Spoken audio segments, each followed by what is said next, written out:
that's me in my garden. That's not always been the case. It's kind of like the environment my garden is now. That's where I'm at. So those are the reasons why, you would have me do something like that. I want to go with winter squash.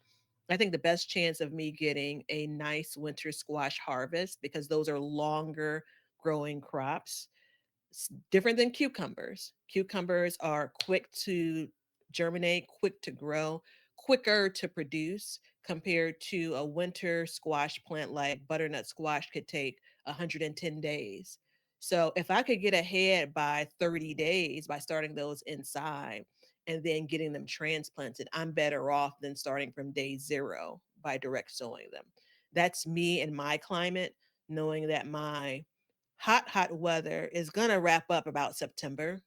Yeah. And it's, who knows what the weather is going to be like in October. Who knows? Timeanddate.com, past weather. Yeah. Well, and I mean, if you think about it too, it's like when you start the plant and you go to, so all of these are very frost sensitive plants.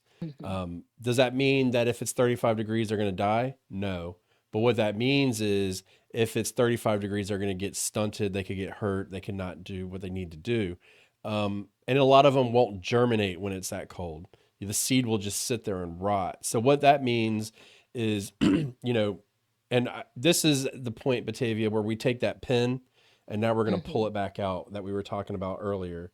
And what I'm referring to is your soil temperature. And look, don't get hung up on the soil temperature. If it's consistently above, and the key number here is 50 degrees, consistently above 50 degrees, then you can start to get to where you can put many, many things in the garden. Like, for instance, my last frost date is not until April 15th, but I don't plant my sweet potatoes until usually May 15th. And that's a solid month later. And that's simply because that allows me to get all of that warmth into the soil and get it to really enjoy being planted out instead of being stuck in the ground and really being too cold. So it's the same with everything else. You could absolutely take and stick a seed of a winter squash in the ground in, if my last frost date's April 15th, let's say May 1, but it probably won't be warm enough. So what happens is that seed will just kind of sit there, and if it doesn't rot, then it'll grow, but it'll grow slowly. Whereas if you take it and put it in, let's just say April 7th, because we warm up very quickly here, then you can really, it'll start and it'll take off and it'll Hmm. grow. Hmm. So I use that Seminole pumpkin I grew last year that grew so big. I direct sowed that in like March 5th, no, May 15th. I direct sowed it and it took off, but it was slow at first. But as it got hotter and hotter, and you'll see this with many plants like eggplants, melons, winter Hmm. squashes, black eyed peas, okras, as it gets hotter, they grow more because that's what they want. So it's really important to understand that because we need to get into the hardening off process and why that last frost date's important for that. I was already harvesting some of those black eyed peas. I'm starved. Yeah, we've been That is enjoying. absolutely, if you the video, this motion is absolutely me rubbing my belly. Uh, so hardening off, my 2 cents being short because I've gone a little bit long on most of these responses, is I'm never hardening off any summer things before my average last frost date as a rule. So I'm going to start there. I'll pass Okay. the mic. So I do, and that's because my weather will allow me to. Hmm. And when I say my weather will allow me to, I wish I was lying because I know Batavia is going to secretly hate me and make a comment about it in the future. So I just pointed out in March, we can be 70 degrees and 50 degrees, 70 in the day, 50 in the day, 75 in the day, 55. We can easily Hmm. be that. But we always have that possibility. And so I'm like super laser focused on the forecast. So I can be hardening off beforehand.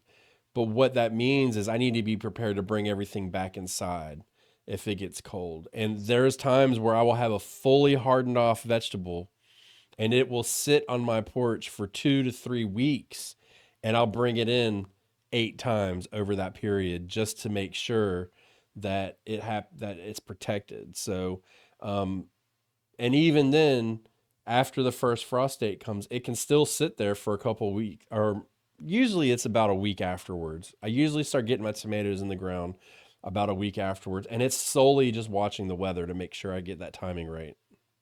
So you mentioned you do it earlier because your weather allows you to, and I'm not because of my weather, Yeah. right? So I'm looking at off camera timeanddate.com.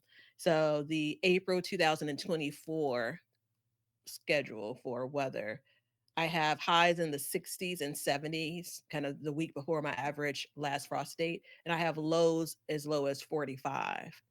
That's not the end of the world, No. but I'd like it to be a little bit warmer as a low. And it brings me to a really important point. Don't look at the warmest part of the day when we talk about these summer plants and hardening them off and planting them. You really want to pay attention to the nighttime temps, which generally are going to be your low temps for the day.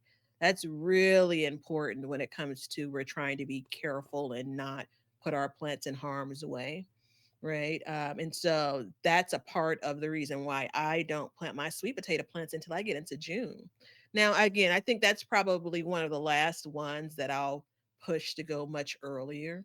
Maybe it's the first week of June and not the second week like I normally do. Right. I think that those are just so much more tender. It's a tropical plant, right? I've seen cold damage on sweet potato leaves, not necessarily the roots or the vines, but sweet potato leaves. I've seen cold damage from plants that are outdoors. And we're talking about temperatures that are probably in the high 40s as a low, and that's 40 degrees Fahrenheit, maybe even in the 50s, right? So, in an ideal world, I'd get up to 60 degrees Fahrenheit as a low for my sweet potatoes, but I'd be like in July planting them. And Yeah. back to Young Man's point, do I have enough time for that plant to grow to produce in the way that I want it to produce? The And later I get, the less likely I'm going to have the produce, yeah. the harvest that I want. And some of these plants will absolutely let you know when it's too cold. Now, when Mhm. if my plant has been out and my tomatoes have been hardened off and it gets to 45 degrees, I'm not overly concerned about that. What I'm Mhm. concerned about is the wind at night, making it cooler around them. So, you could throw a towel over them or something like that. But once we get them in the ground, what we really want to look for is a period where it's not going to be stressful for them. So you just want to look for a couple days where they can get in the ground. You don't want to put them in the ground super early. You want to get them in and then let them kind of enjoy nice temperatures, let them settle. And then if it comes in, fine. But you want to be able to protect them too. So, any way you can cover them if you get a little bit of coolness, you can. But I think the point is we always want to try, let me rephrase that. I always want to try to get it in as early as I can, but as safely as possible. I want my cake and I want to eat it too. And I want the icing on it. You know what I mean? Like So that's what I want. yeah, so